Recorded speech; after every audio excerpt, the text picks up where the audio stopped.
I'm rewatching Outlander from the beginning. Let's talk about episode 4 and learning the Fraser and Mackenzie clan mottos for the first time. As always, this will have spoilers for the books and the TV show, so if you are looking to avoid those, please do keep on scrolling. So one of my favorite moments in episode 4 is when Jamie reveals to Claire what his clan motto is, and she learns that he's probably not Jamie McTavish for the first time. In this scene, Claire mistakenly learns about clan mottos and the motto for Clan Mackenzie, which is Lucio non uro. I'm probably butchering that, but it means I shine, not burn. At first, in the books and in the show, this feels mostly like a way to provide a little bit of world building, both in the historical detail to kind of anchor us in this time period again, but also give us insight into the characters that we are learning about, mainly the Fraser characters we will come to learn and the Mackenzie characters we will come to know. Jamie being the Fraser right now in question, but later on, Roger is a Mackenzie. So there's plenty of Mackenzies where we can tie back to this moment as well. We learn that the Fraser motto is Je suis prêt, or I am ready. And through the lens of these mottos, I think it adds a whole other layer of meaning to the character arcs and the greater story of Outlander. On the surface, the Mackenzie motto of I shine not burn, it reflects this kind of like resilience and a more quiet, subdued strength, meaning, burning would be the bolder, louder option, but shining is quieter and a little bit less in your face, more subtle. And if you think about how Colum and Dougal have been representing themselves as of the first 4 episodes, I would say that's pretty true. Colum leads in a very calculated, quiet, thoughtful manner, while Dougal is a bit more fiery. He takes control of that fire, using it to, make political gains for Colum. They balance each other out in a way because Colum is the face of the clan, so he operates in that kind of I shine not burn mentality, and that allows Dougal to burn, so to speak. I would say the Mackenzie clan as a whole, they really survive because of their cleverness, the influence they have, and also Dougal's very careful calculation. Something I find very interesting about this that I'm hoping they'll elaborate more on in the Blood of My Blood prequel series is that when Colum took over as the Laird, he often discussed clan matters with Ellen Mackenzie, Jamie's mother, and she was very much in his circle when he was starting to take over the clan matters, and I'm assuming she probably had a lot of influence on how he navigated that in his early days. But Jamie is not a Mackenzie, not truly in a sense. I mean, obviously his mother is, and that I think is a key understanding as to why his character stands apart from the rest of the Mackenzies, and there's a very clear divide that's being drawn here in this scene. Because Jamie he's technically being held by the Mackenzies there, and he grew up kind of in their shadow. He was protected by them, but he's not ever really been one of them, not truly.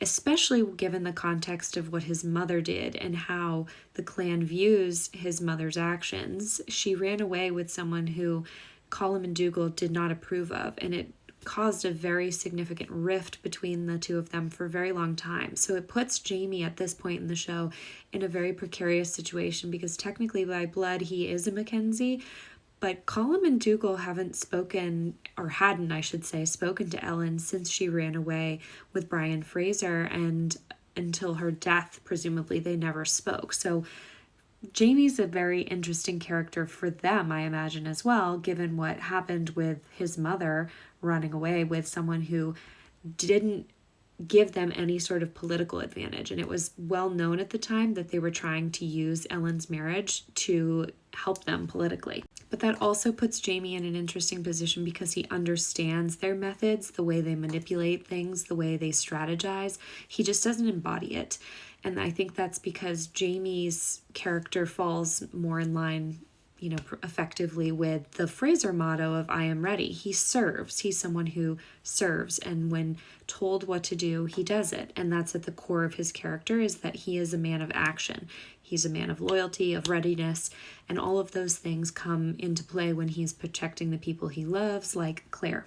when it comes down to protecting Claire and later on in the season and the second season protecting Scotland and Scotland's interest, he doesn't hesitate. That's very much his personality, is that he doesn't flinch or hesitate when, duty calls.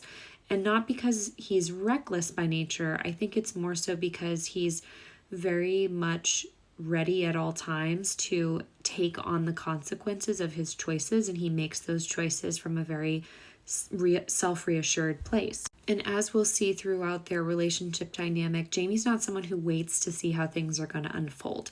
He makes hard choices and sacrifices himself over and over and over. I mean, we see it in an upcoming episode when Claire is at the witch trials, and he just immediately is at the ready to go in and rescue her and save her, which I think is in contrast to the Mackenzies, because they, I think, are trying to survive, and Jamie constantly puts himself in positions where he very well could not, and throws himself into the fire and burns, theoretically.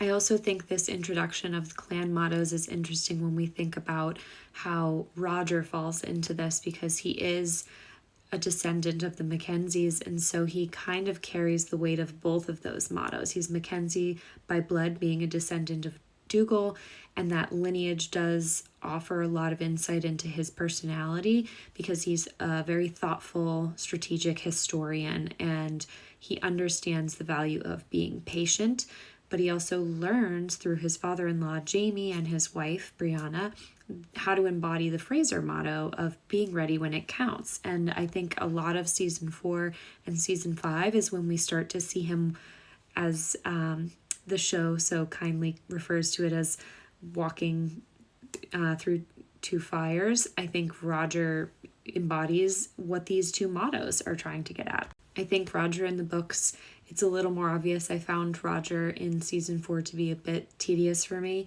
but Roger, when we first meet him, definitely is more of that I shine not burn personality. He uses his intelligence and observation as his strength, so to speak, and he learns sometimes that doing that and shining isn't enough. It's not effective enough.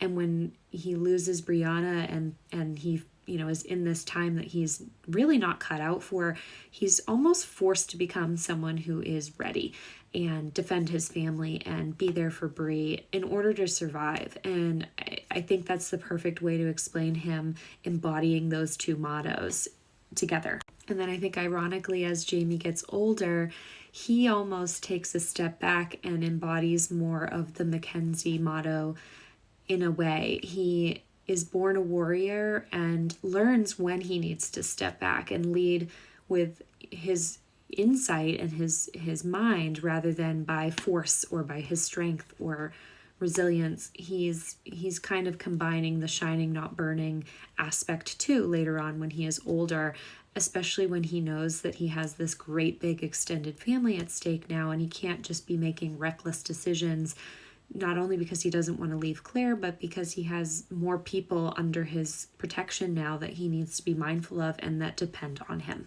And what I really love about Claire is that she's kind of at the intersection of all of it, because she loves Jamie's readiness and steadiness and honor, but she also values a lot of that quietness and more calculated, well thought out component of the Mackenzie wisdom and motto. And so together they kind of embody that like blend of shining and burning with one another, because it's not only survival but sacrifice, and they both kind of take on the pillars of that motto together.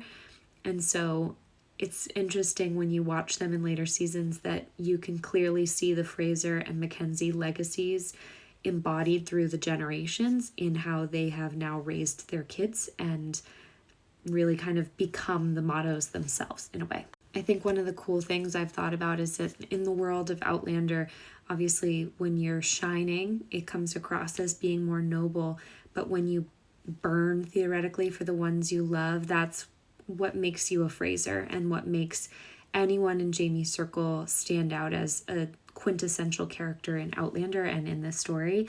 And it starts with this episode establishing these mottos for the first time.